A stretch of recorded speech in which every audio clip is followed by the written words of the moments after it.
Welcome back. This is our last session of MSU Comics Forum 2021, the virtual event. Our last session will be Pedagogy and Comics. And I'm happy to turn it over to the granddaddy of panel directing, Zack Kruse. Take it away, Zack. Feels so special now. Hi, everyone. This is our last panel, our last roundtable, I guess, for this year on comics and pedagogy. And I am joined by colleagues Leah Misemer from Georgia Tech, Jonathan Flowers from Worcester State, and Susan Kirtley from Portland State University. We'll start the conversation with everyone sort of giving 5-7 minute chat about whatever it is they want to address as it relates to comics and pedagogy. And then from there, we're just going to have a conversation. And we'll take the last 15 minutes or so, however much time we need, I guess, to respond to questions that may arise from the audience and or from our Zoom chat here. So up first will be Leah. So Leah, go ahead and take it away. All right, let me go ahead and share my screen. This one. All right. So today I'm going to be talking about my experience teaching a multimodal first-year writing course on the topic of comics and mental illness at Georgia Tech. My hope is that my experience can serve as a guide for others interested in teaching classes about the subject, one that I have found is close to home for many college students. The techniques I used in structuring the class, moving my students from analysis to practice, might also be useful for others looking to teach comics making in a range of contexts. I want to begin with a bit of my context. The courses I teach are required courses for students of all majors, and most of them take the course during their freshman year. In this particular instance, my course was paired with the Explore Living Learning community, which is biological sciences majors. And about 60% of the students in my class were pre-med. So we might, think about how important it is to talk about mental health with future doctors, for instance. I also partnered with Serve, Learn, Sustain, our service learning office at Georgia Tech, who facilitated the relationship between my course and the counseling center at Georgia Tech. This means that my students had an authentic opportunity for sharing their work beyond the classroom, as the counseling center planned to feature select student comics on their website. So they served as a client for the class. So this is part of the assignment sheet I made for my students when I introduced the comic assignment at the end of the semester. I made it using Comic Life as a model for them because they were making comics using Comic Life, as well as a representation that helped them see the structure of the class and how the various assignments that we did sort of led up to the final comic assignment. And I'll be using it here as a way to talk through what we did in the class and sort of how I structured it from analysis to practice. With the ultimate goal of preparing students to make research-based comics designed to educate their peers about mental health issues and resources on campus, students began by reading a series of graphic medicine texts focused on mental health. And you can see the list up at the top in that top row. Those are the books they read. They kept daily private blogs analyzing these texts. And here I want to give my first suggestion. When teaching about mental health topics, I believe it is essential to give students room for processing difficult material that may hit close to home for many of them. I had students share stories of addiction, depression, anxiety, suicide, spending time in mental health facilities, stories I was not prepared for as a teacher, but that I encountered simply because of the material that I was teaching. And here's my second suggestion. putting the information for the counseling center at your university on the syllabus is not enough for a class like this. Having someone come speak to my class from the counseling center meant that students had a face to put with that resource, and they also were able to ask their questions about access to that care, which I think was really important to help them feel comfortable in that situation. So if you are to do something like this at your university, I suggest letting your counseling center know you are teaching this material at minimum. And if you can, involving them as a partner. So that's just, you know, I think something that you can do to support students with this difficult material. In addition to their blogs, students wrote a more formal paper analyzing a collection of online comics about mental health. And they basically chose the collection, but I had them look at online comics because the comics that they would be making were going to be digital. And also because online on social media sites is where many of them would have encountered comics before. So that's sort of what I wanted them to do. This was the first step in thinking about comics amongst an ecology of forms combining image and text, in this case, websites or social media pages. The next element in that image text ecology was the research poster, a project which students completed individually. In order to raise the stakes for the assignment, students' poster presentations took the form of pitches to their classmates, where they were trying to convince them that their research topic would make for a useful comic in the third project. And then students ranked them and chose them based on those presentations. And eventually, students, when they were creating their comics, were able to use the poster and the bibliography from their peers as a resource as they made their comics.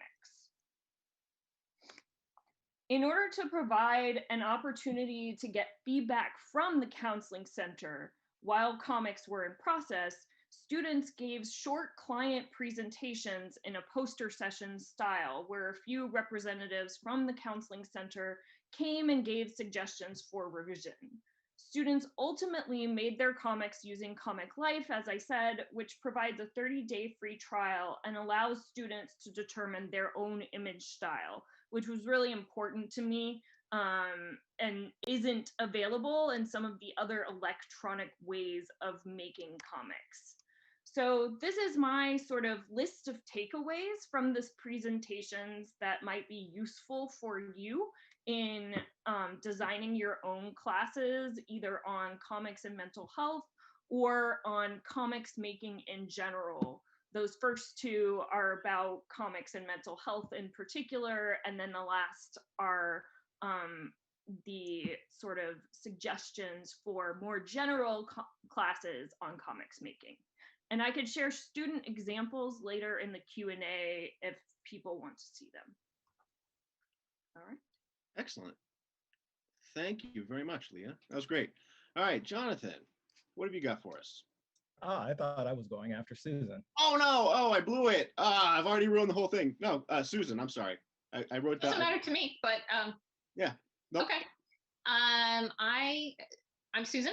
Thank you. I'm going to do a share screen as well and pull up my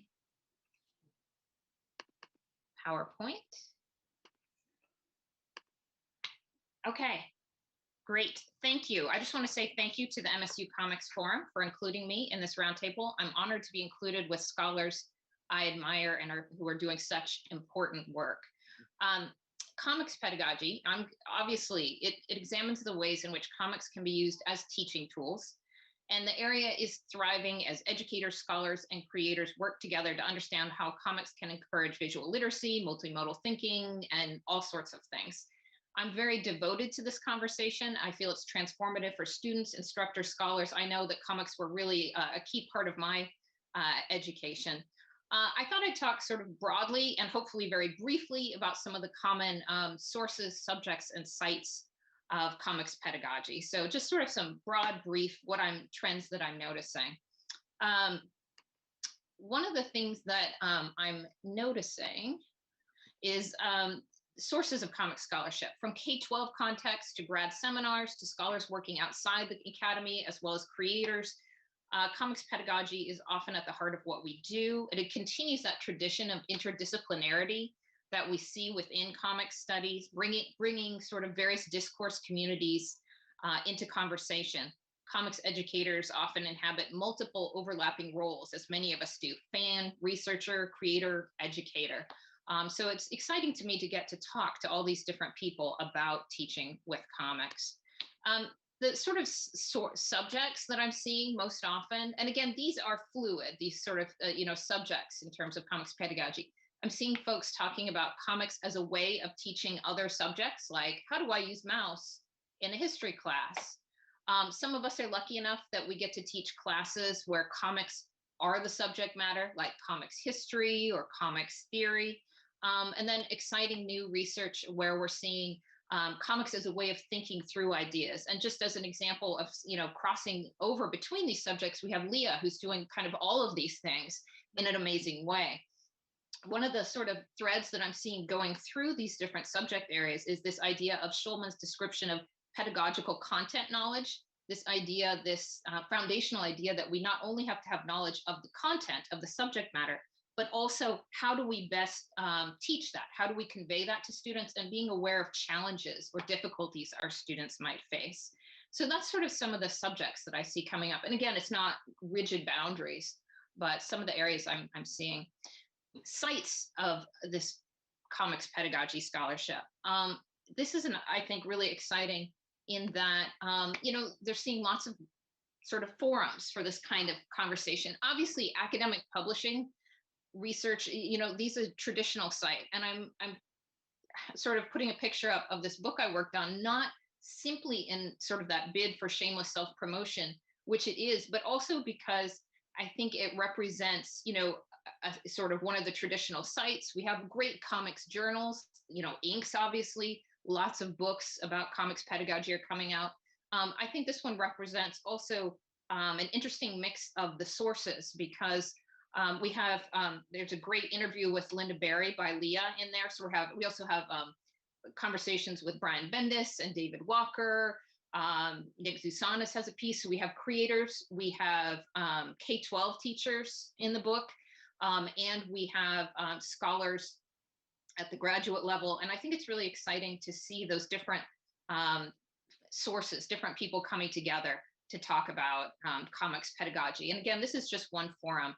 Our books like these, and interestingly enough, I met my co-editors, Ontario Garcia and Peter Carlson, at WonderCon at a conference. And Peter is a K-12 literacy specialist in Los Angeles. Ontario is a former teacher now in the Graduate School of Education at Stanford. I believe I met Leah at MLA and Jonathan at what I think maybe WonderCon, and was a big fan of their work. And so it's exciting to me to see all of these folks from different places coming together. And again, so we have these traditional venues, but I see comics pedagogy coming out, as I just mentioned, out of cons, out of, sort of mainstream San Diego Comic-Con, WonderCon, these sites. I think that people at the cons have shown me, I did a presentation on, Thor at a conference, and this woman came up to me and was saying, I want to know more about feminist theory. And it was and she was like fully dressed as Thor. And it's such a wonderful feeling. I think people are really interested in it.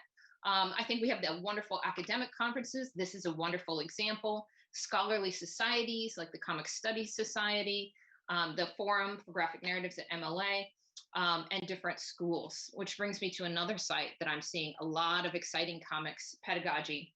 So comics programs, we're seeing more and more comics programs embedded in schools. So for example, San Francisco State, University of Oregon, and I created a comics program at Portland State. I really wanted to create a hub for comics creators, for scholars, for students to come together and learn together. I think these are important, obviously, for building community, creating this place where we can bring different discourse communities together, but also because it provides this stable foundation where we can lobby for resources. We can lobby for money for students, for programming, and hopefully for tenure lines eventually. So I think having this stable foundation is really important for the conversation around comics pedagogy. So this is just sort of a very brief introduction to the sort of sources, subjects, and sites. I hope that it's helpful to convey sort of my excitement about the field. I think that comics invite us all to imagine not just what is, but what could be, and they provide opportunities for learning, assessment, and community building.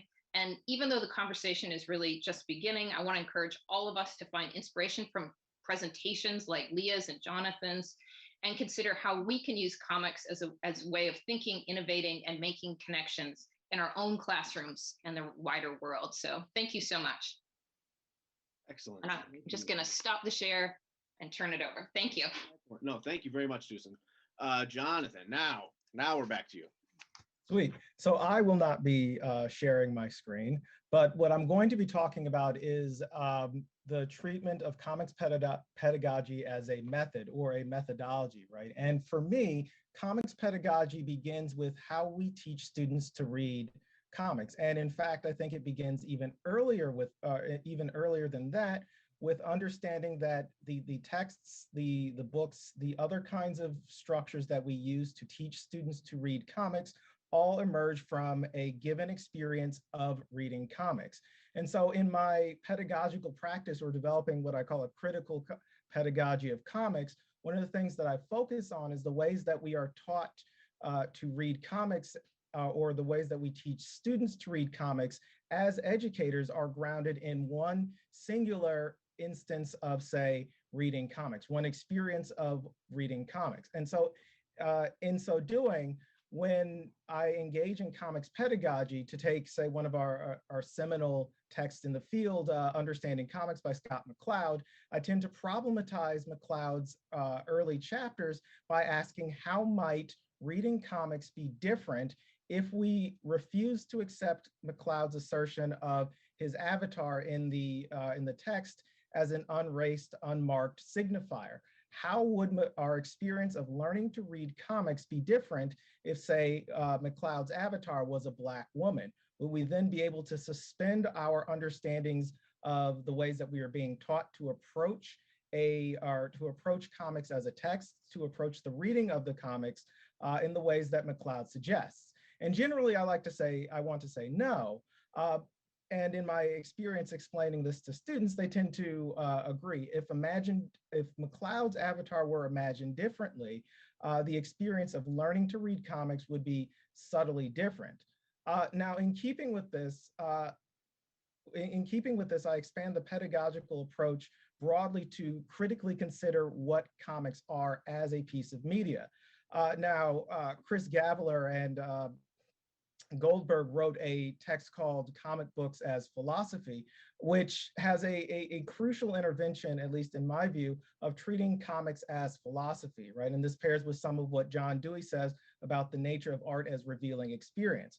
So by treating comics as philosophy, or teaching students to read comic books as philosophical texts, they can learn more not only about the implicit ethical or normative structures that organize their interactions with society as made present through works of art, they can also learn more about alternative ways in which these works might be read. So by treating comic books as expounding philosophical narratives about ethics, about culture, about the values of person, about personhood itself, students come to learn to read popular culture and comics in general as more than simply objects of entertainment, but as articulations of experience.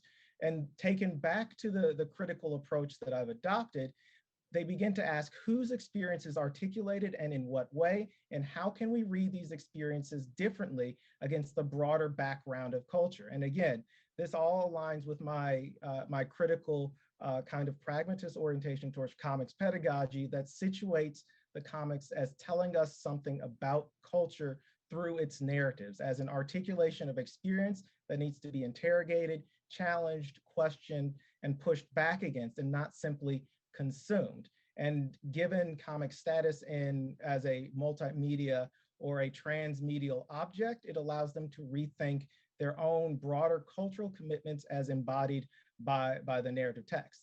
So I think I've gotten real close to my 5 minutes, and I have articulated a complete phenomenology of how to teach comics critically. Some of this work is expanded again in the volume that I did with Susan and put in practice in many of my courses, particularly some of my Africana philosophy courses, where I asked them to read works, or where I asked them to read comics by Black authors and asked them to interrogate the visions of the future that emerge from those comics in light of the more traditional philosophical texts that we've been reading to date, and to articulate how these experiences are different from all other projections of the future. So there you have it, a critical comics pedagogy. Beautiful, nicely done, my friend. So these are all terrific. So as questions come in, or if questions come in through the Q&A, then I'll drop those into our conversation. But in broad strokes here, one of the things I wanted to draw attention to that I think everyone seems to be talking about is what Jonathan really succinctly articulated as comics as articulations of experience, right? I think that's a beautiful way to put it. And I'm just going to tell you right now, I'm going to rob that from you. I'm going to use that in my own teaching or like in an article somewhere, and I'm going to try my best to cite you. But if I don't, please forgive me. But I really like this notion of treating comics as articulations of experience. And I can see the thread sort of running throughout all three of your conversations there as Jonathan lays it out, but also in the ways that Susan, you're talking about the experience with the fan that you met, the Thor fan who is now suddenly invested or at least interested in feminism, or like what are feminist texts? Like here's an access point to philosophy. And similarly with you, Leah, with issues of mental health and trying to sort of pragmatize in certain ways comics as a means of expression for talking about these very difficult subjects. So I wonder if we might sort of start from there and build on that. I mean, because I suspect that all of us have had similar experiences like that in the classroom. What sort of responses do you get from students when they start sort of seeing comics in this way, or sort of rethinking the ways in which they read them? And anyone.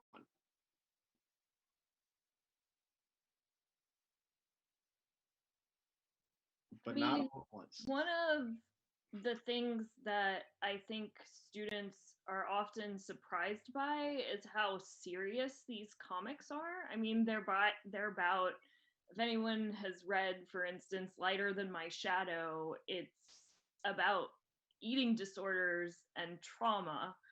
And one of the things that they start to recognize is that we don't really have a vocabulary, like a written vocabulary for talking about mental health.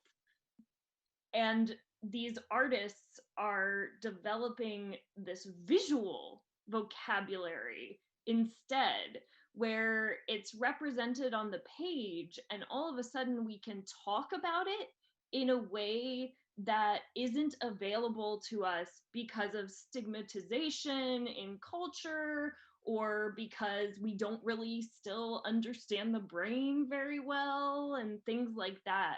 And so I think this idea of comic as experience, I suppose, it ends, I haven't really thought about it that way before, but thinking about sort of the ways in which the visual becomes primary for these students in talking about mental health issues through these comics. Yeah, to sort of see yourself in that way, right? Or at least an opportunity to see oneself in that way. One of the things I often think about when I'm talking to students about that, as they sort of peer into the text, right? I'm always reminded of the Walt Kelly Pogo strip. We have met the enemy and he is us, right? The very famous thing. And when they opened up the Billy Ireland Museum, that was one of the strips that they had there. That opening weekend. I think were all of you there? I can't remember. But anyway, but there's something really beautiful on the blue line on the pencils on that page where the original pencil sketches. Kelly has Pogo facing out and lecturing the audience about this thing, right? I mean, not unlike McLeod in certain ways, but by sort of shifting but in the final ink drawing, Kelly shifts Pogo's face towards the trash heap, right? And instead of being lectured to by Pogo, by Walt Kelly, or whatever sort of conduit the reader imagines, like they're listening in on a conversation, right? And that listening, that ability to listen, sort of is a different means of understanding and reading, right? Like you're not being put on the spot. You're being allowed to understand and think through this ostensibly on your own, right? So I have to imagine that when students approach a class like yours and they're seeing mental health texts, probably many of them for the first time, or even being asked to consider their own mental health, I have to imagine that sort of peering in, like that sort of that voyeuristic element of it has to be meaningful in some way, as they understand different experiences. Yeah, and it's interesting. I'm not going to monopolize the conversation, but it's interesting that, Jonathan, you're taking McLeod as your sort of point of critical entry, because I have, in my teaching of comics, decided that I'm going to do the best I can to teach without McLeod. And this was the first class where I did it, and I used Nick Susanis's Unflattening instead. And so we were talking more broadly about visual language rather than talking about like comics panels and stuff like that. And my engineers love Unflattening because they just love like getting in there and seeing how the pictures work and stuff like that. But it's interesting in terms of the way that you're framing this voyeurism that you're talking about, this idea that the text is inviting you in rather than lecturing out at you. Yeah. So I wonder, is that an experience that Susan or Jonathan you can relate to in your teaching these texts? I mean, is that sort of what you might see as students begin to experience these comics, or do you observe something very different? So when I teach McLeod, I do so incredibly critically and alongside other works in an area called hermeneutics, other works on philosophy of textual interpretation, right?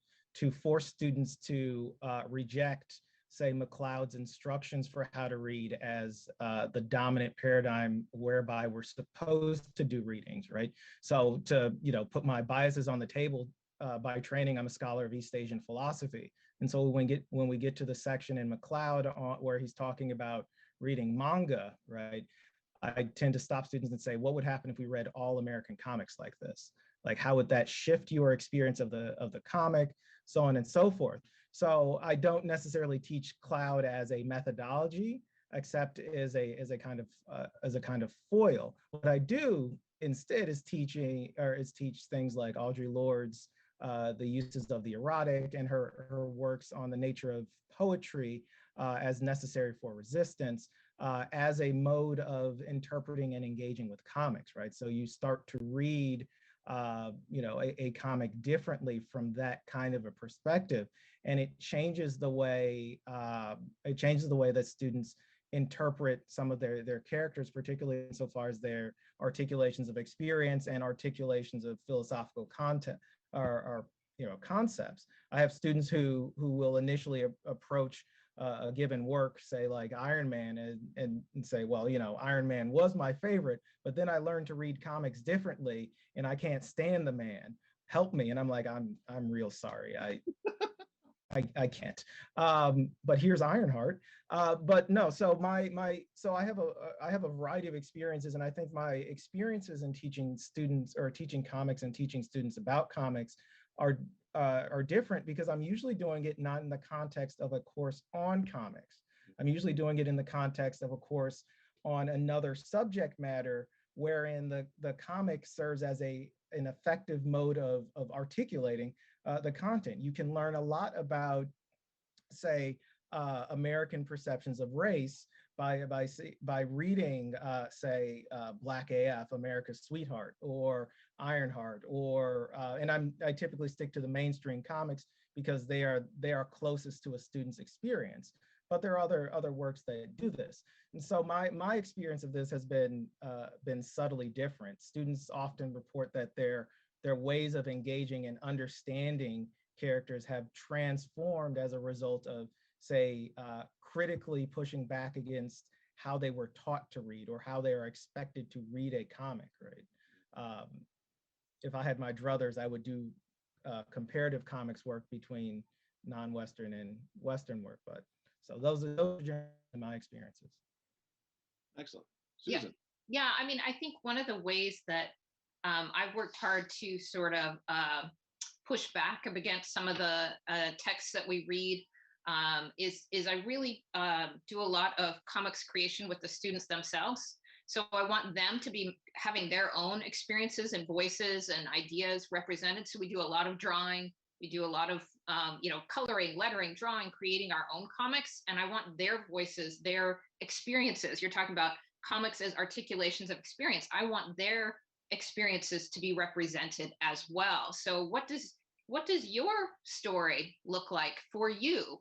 And I found that really has been really exciting and freeing for the students in terms of representing themselves and having their narratives in a discourse with these other narratives that we're reading. So for me, I want them to read, but I also want them to produce. What does their story look like? How does, and that has been really great. I think that they're discovering that, especially because I teach in an English department, we're so immersed in that sort of text-based, alphabetic-based literacy, and to force people to think about the visuals is really scary. It's terrifying, but also exciting, because the students are telling, they're doing like a memoir or an essay, and they're thinking about, oh, I could show myself in this situation, but I can also show what I'm actually thinking and feeling.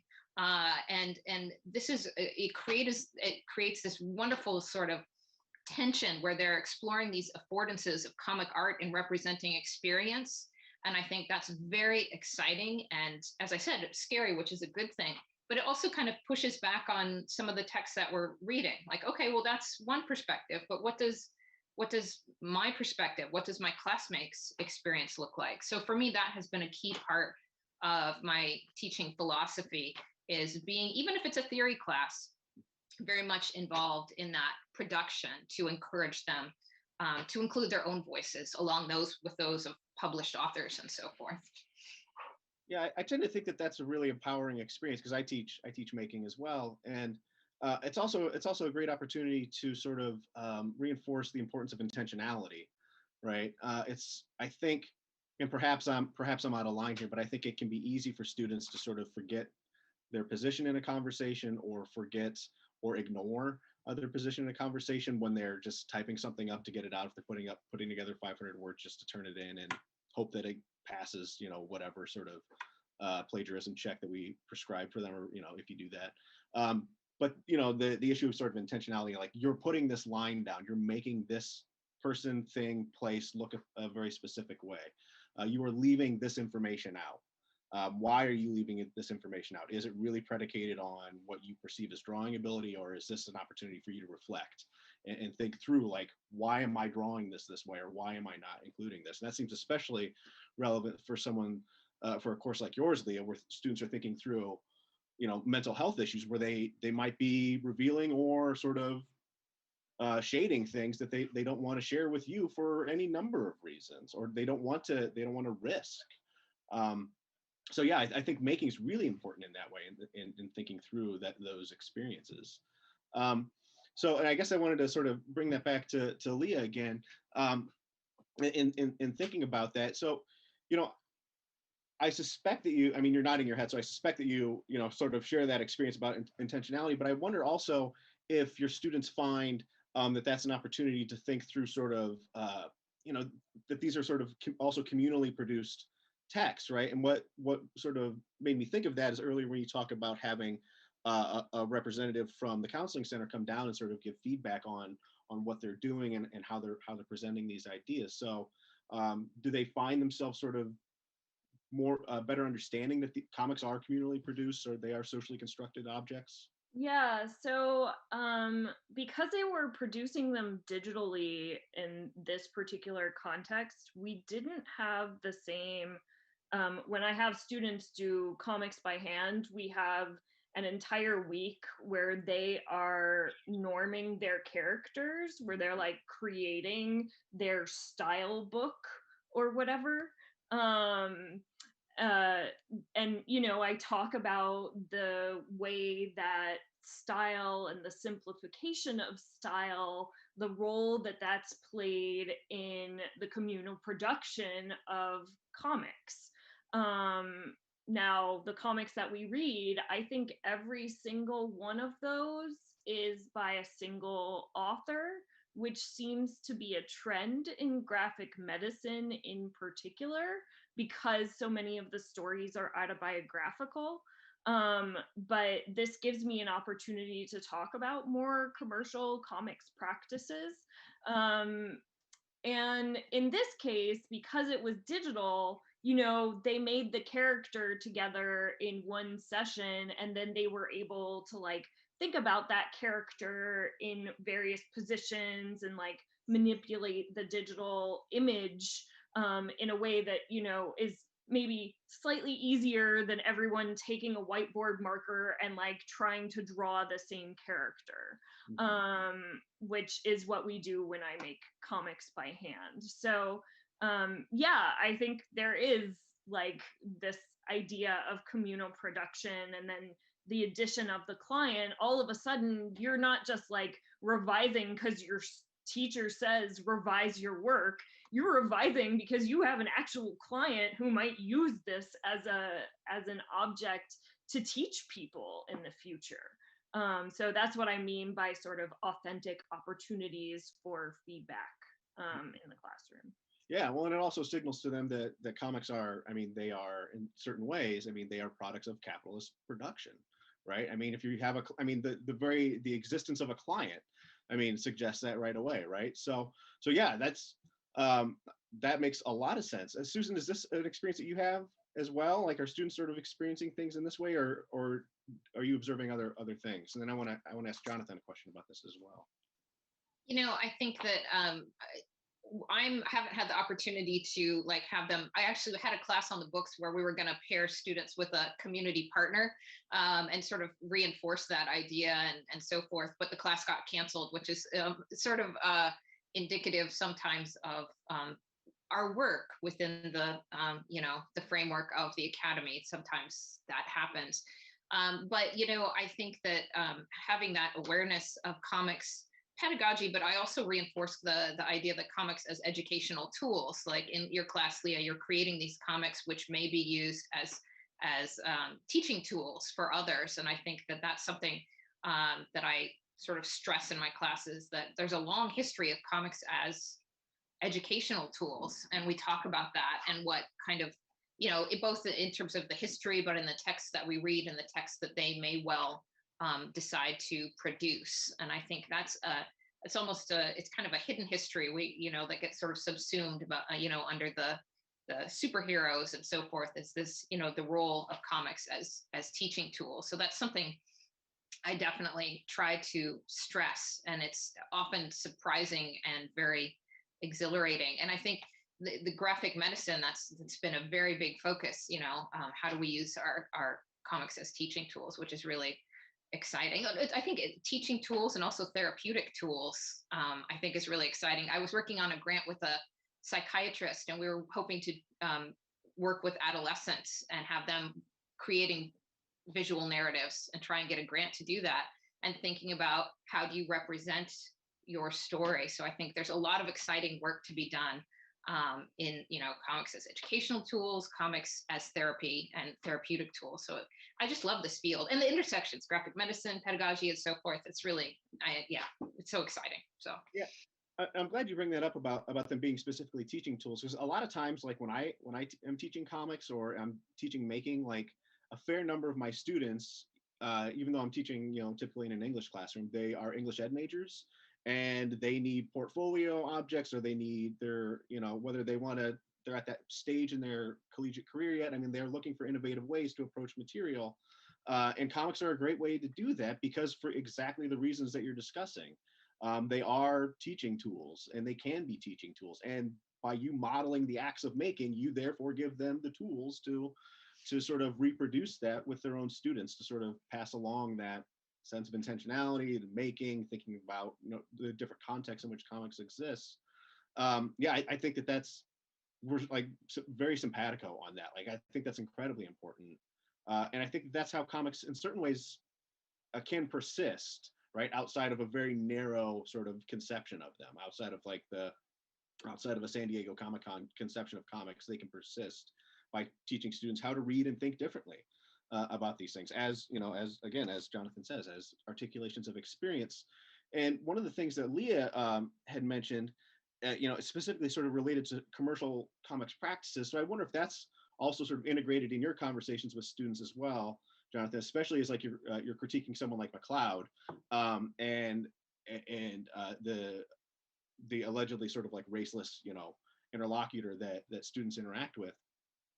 Is that something that's a part of the conversation as well? I mean, is it, or are you sort of interested in other areas as it relates to that kind of discourse? Oh, no, I'm interested in the collective production of comics, particularly, again, when I treat comics as articulations of experience bounded by cultural norms, modes, conventions, so on and so forth, right?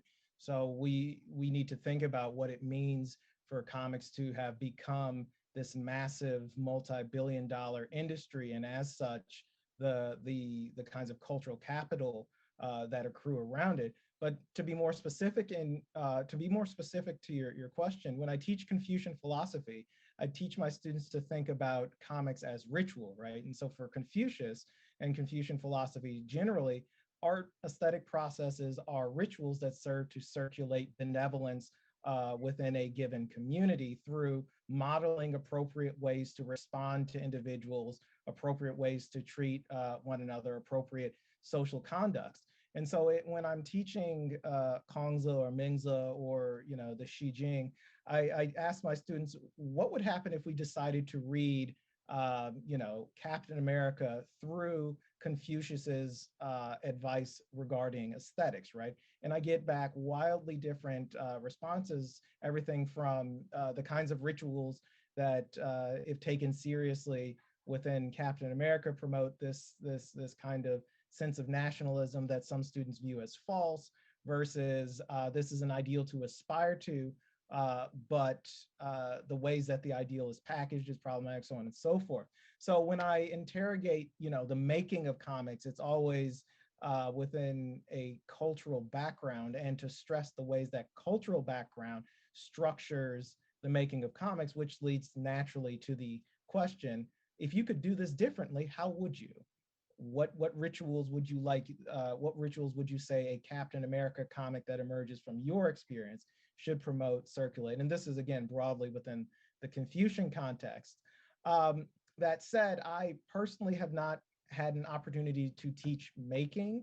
I offer making comics and other kinds of visual representations as modes of weekly assignments in my broader philosophical courses.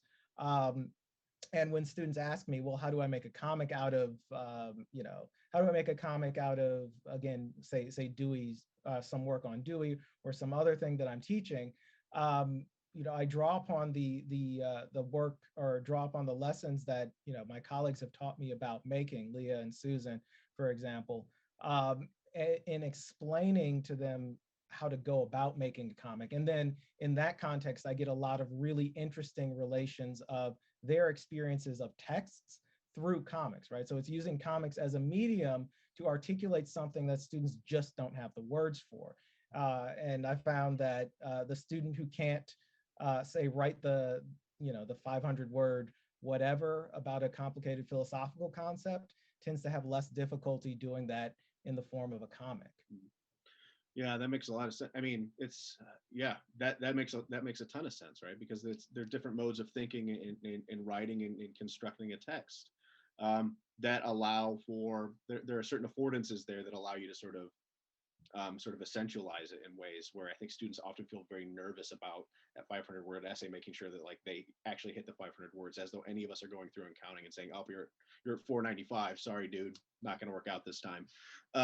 But yeah, I in certain ways I think that can be really sort of freeing for students to feel that way, and also understanding that we're not grading them on artistic ability, right? Like it's, can you do the process?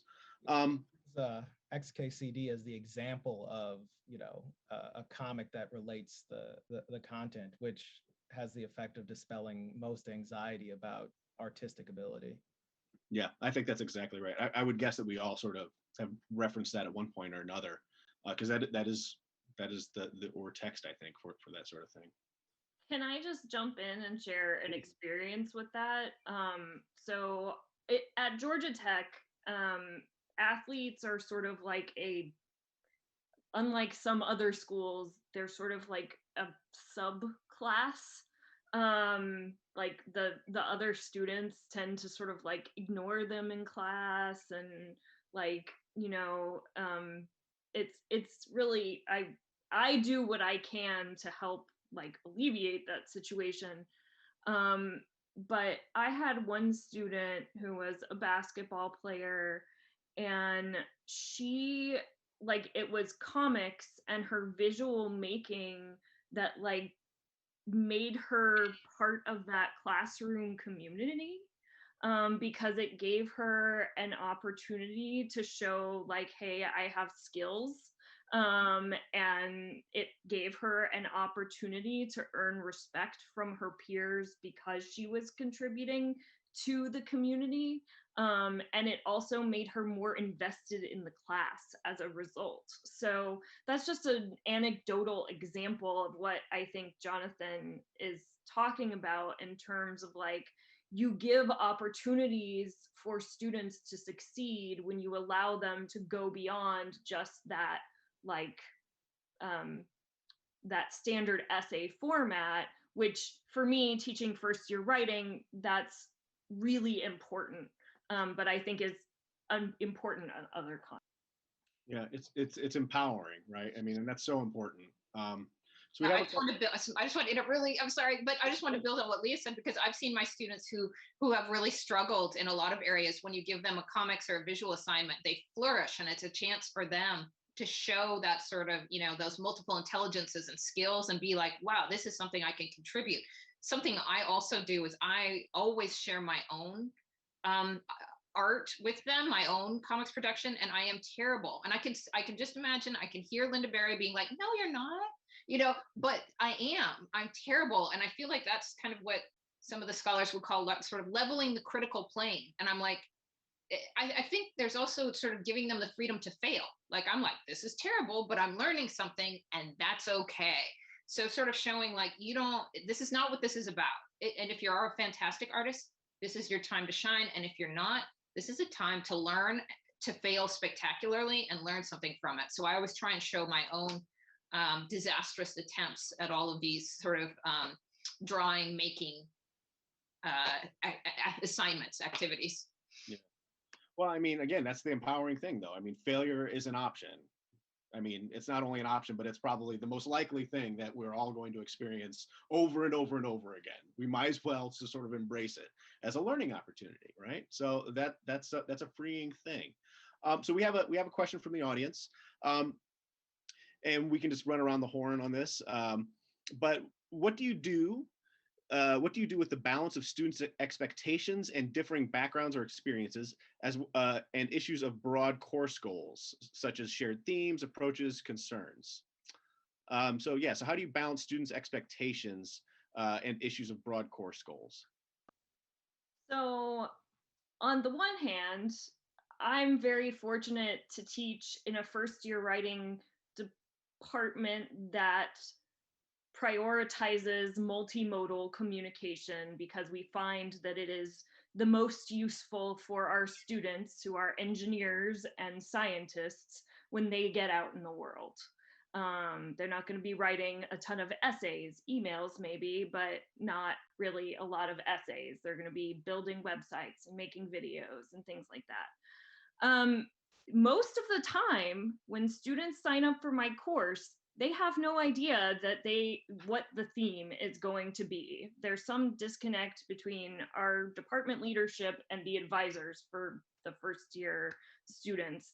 And so they are often quite surprised when they come in the first day, and it's a little bit scary, but I think in that context that, you know, my pitch to them is always, this is visual communication, and showing them these books and this field of graphic medicine in this case is my way of showing them, hey, this is a thing that exists in the world. This is a way that people are communicating. And this is a way that you can learn to communicate. So I think that it's a matter of, for me at least, of sort of showing them the value of what we are doing. And, you know, sometimes they buy into that and sometimes they don't. And sometimes they don't buy into it at the beginning. And then by the end of the course, they're like, oh, I used this to make a flyer for my student club. And I'm like, yes. But my favorite moment is when I find out that one of my naysayers has changed their mind by the end of the course. Yeah, I love that too. And there's a certain sort of smug sense of self-satisfaction that comes along with that too. Like, aha, I told you, turkey. All right. Susan, how would you respond to that? How are you balancing students' expectations and course goals? You know, I have some sneaky strategies that I've used in terms of sort of shared goals and outcomes, and sort of reflecting on how and why and in what ways we're meeting them. So what I'll often do at the beginning of a course is we'll brainstorm. Okay, I'll say, what are your goals? What are your objectives? What do you want to get out of this? And we make this huge list. And I'll be like, oh, well, I just wanted to do this, this, and this, but you guys have a lot of goals here. But, you know, we end up sort of consolidating things, and we say like, okay, well, this relates to this. Could we call it this? And as a class, we sort of agree on these sort of goals, outcomes, objectives. This is what we're trying to do. And I think that creates obviously a sense of community, shared goals. And you know, oftentimes they have a lot more goals than I do, but that's okay, because I'll say, okay, let's think about that. And it helps when we have a shared sort of canvas, this sort of shared, you know, and then I can refer to them throughout the entire term. Okay, this is what we're doing. These are why. And I think that really helps when we as a community create this list. The other thing I'll ask them to do or encourage them to do is say, you can always ask me why. Why are we doing something? So, and also on an assignment sheet, like if it's a major assignment, I'll say, okay, this is what you're doing. This is how you will be assessed. And this is why we are doing it. And it's relating back to those shared goals and outcomes. And oftentimes in class, I'll do these kind of unconventional painting or sort of assignments. And I'll say, why do you think we're doing this? And they will come up with super smart answers that I never had in mind. And I'm like, oh, I'm so much smarter than I realized, because they're like, well, I think that you're asking us to do this because of this, this, and this. And I'm like, yes, that's so much better than what I had originally intended.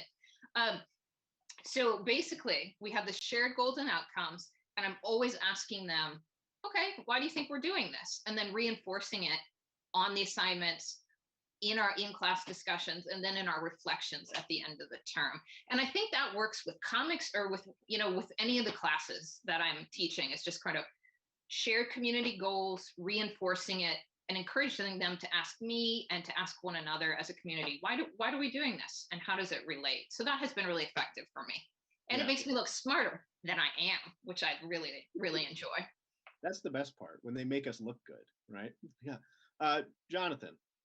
So I cheat, and then I read a passage from John Dewey's Art as Experience, where he says the works that have the most vitality for the average person are those things that he doesn't consider art. And he gives a list that includes jazz, movies, newspaper stories about bandits and murderers, and comics. And he says point blank, comic strips. And so usually in courses where, in highly specialized courses where I'm teaching comics, a student will ask me this and I will say, well, because John Dewey says so, right? And if you want to argue, like, we can fight with about this in Dewey, which opens up a space to talk through why these things are valuable for philosophy. But in general, I usually don't have to explain myself to my students. I will assign a comic book and they'll be like, holy crap, you're letting us read a comic book. This is awesome. And no further explanation is generally needed unless it's a highly specialized course. But also I'm in a unique situation where, in a department of philosophy, I teach either highly specialized courses or a whole bunch of intro to philosophy, ethics, and logic. And I'm lucky enough to have texts like Logic Comics to do logic through, and other kinds of visual representations of complicated philosophical topics that are that in themselves explain why we're reading them. But for more specialized courses, things like Chinese philosophy, Africana philosophy, so on and so forth, I tend to explain to them the comic as an articulation of experience and then help them work through it. So part of this is a little bit distinct because like course goals for a philosophy course, unless they're like mandated, unless they have a mandated format for like an intro course, can be whatever we want them to be. And so I tend to pick comics or comic art that aligns with the conceptual or other kinds of knowledge that I want students to develop, right? So I turn the syllabus itself through the use of comics into a multimodal document, right? Or the class itself, which forces students to confront the philosophical implications in a variety of media. Also, usually when I assign a comic, most of the students do the reading. So, yeah, I tend to find that too when I have a comic mixed in with other texts. They feel, I think, usually wrongly, they feel like this is going to be the easy one, right? Like, oh, I can blow through this one. Maybe not. And I love Logic Comics. It's a terrific book. One last question from the audience, and then we'll wrap things up. This student is about, this question is asking about accessibility for comics. So for example, if you have students with dysgraphia or similar challenges, this person had worked with a student with cerebral palsy and could not use their hands to draw. So, those are very real challenges that come up really frequently, I think, probably for all of us, or will come up if they haven't yet. So that's a terrific question. So what sort of methodologies or approaches have you used in the past, or what do you sort of have in the tank to use, in the event of something like that? We'll just go around the horn again. So I guess Leah, I'll put you on the spot first. Okay. So this is something that I have not yet encountered myself, but it is a question that I frequently get asked in panels like this. So one of the things that I have learned to do is be a little bit flexible in my expectations of the tools that students are going to use. So in a lot of my classes, students are drawing with pencil and paper. If that's not possible or students feel uncomfortable with that, I also allow them to use digital drawing methods. I'm not familiar with any personally that use things like eye tracking, but that is something that I would investigate if I had a student who, needed that accommodation. But it's interesting how this question keeps coming up in relation to comics. And I'm not like, I don't feel like it's being asked about other literature. And I'm not quite sure why. I think it has to do with sort of this anxiety around drawing in general. But,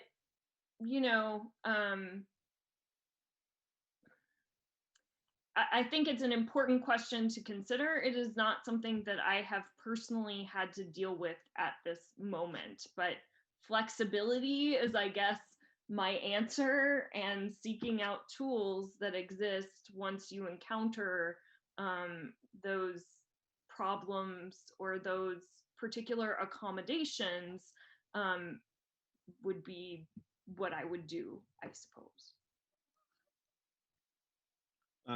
Yeah, I think that that's fair. I have thoughts on this as well, but Susan, please go first.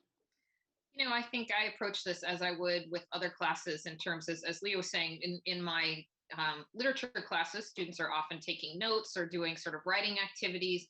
But what I try and do, I think, as Leah pointed out, being flexible, I try and be really proactive in terms of, I try and very, very early in the term, have the students indicate to me if they have concerns or disabilities, et cetera, very early on. And we have a fantastic disability resource center. And I have not encountered this in comics classes, but in other classes, I've worked with our disability resource center to figure out options in terms of note taking, et cetera. But I try and do it, be flexible, as Leah pointed out, but also be very proactive, because I have found that, early in my teaching career, sometimes students would struggle and not say anything. So I try and very quickly, on the first or second day, once the roster has settled, try and get that information from the students and make sure that the accommodations are in place as quickly as possible, and having that relationship with the students as well as the Disability Resource Center has been really, really effective for me. Yeah, John. I generally haven't had I haven't encountered this in my classes, but